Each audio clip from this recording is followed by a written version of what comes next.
Hello friends, welcome to my channel. তো আজকে আমার দিনটা খুবই একটা খুশির দিন। সেটা কেন তা বলবো, রেডি হইনি। চলে এলাম রেডি হয়ে। অ্যাকচুয়ালি আজকে আমার খুশির দিনটা হলো আমি আমার বাবার বাড়িতে যাচ্ছি। তো আমার তো এটা খুব একটা খুশির দিন। চলো যাই। এই দেখো গাড়িতে উঠে পড়েছি। আমি আর আমার মেয়ে চলে যাচ্ছি আমার বাড়িতে। আমিও খুব খুশি, আমার মেয়েও খুব খুশি। দেখো কোন মেয়ে তার বাবার বাড়িতে যেতে খুশি হয় না? সবাই নিজের বাড়িতে যাওয়ার জন্য খুব খুশি থাকে। দেখো আমার মেয়েও খুব খুশি, মামার বাড়িতে যাবে, দিদুনের বাড়িতে যাবে, খুব খুশি। দেখো চলে আসলাম কথা বলতে বলতে। এই যে চলে গেলাম, আমাদের পাড়াতে ঢুকে পড়লাম। এখন গাড়ি থেকে নেমে পড়বো। অ্যাকচুয়ালি আমার বাড়ির তারা কেউই জানে না আজকে যে আমি আসবো। দেখো সবাই খুব খুশি, খুব সারপ্রাইজ হয়ে গেল আমি আসলাম। আমার বড় বোনও আছে,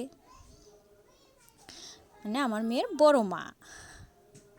দেখো খুব আদর চলছে, খুব খুশি। তারপর আমরা সবাই মিলে গল্প করছি, ও ঘুমিয়ে ঘুমিয়ে দিদুনের সাথে খেলা করছে। সবাই মিলে আমরা গল্প করছি। ভাত টাত খেয়ে নিয়েছি, তারপর গল্প করছি। দেখো সবাই। তারপর বিকেল হয়ে গেল, তারপর একটু চলে গেলাম। আমার মেয়ের শরীরটা ভালো না, সর্দি কাশি হয়ে আছে, তার জন্য একটু ডাক্তার দেখাতে, বলতে একটু হোমিওপ্যাথি ডাক্তার দেখাতে। তো ওই ডাক্তারের বাড়ি আমাদের পাড়াতেই। তো চলে গেলাম আমি আর দিদি মিলে। চলে যাচ্ছি।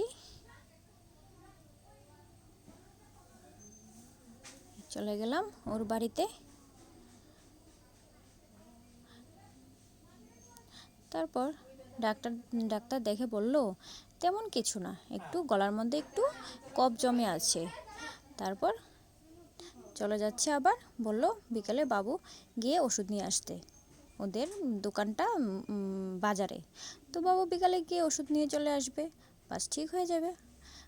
আমি আমার মেয়েকে ছোটোবেলা থেকেই হোমিওপ্যাথি ওষুধ খাওয়াই। তারপর দেখো সন্ধ্যা হয়ে গেল, তারপর আবার চলে আসলো আমার মেজো বোন।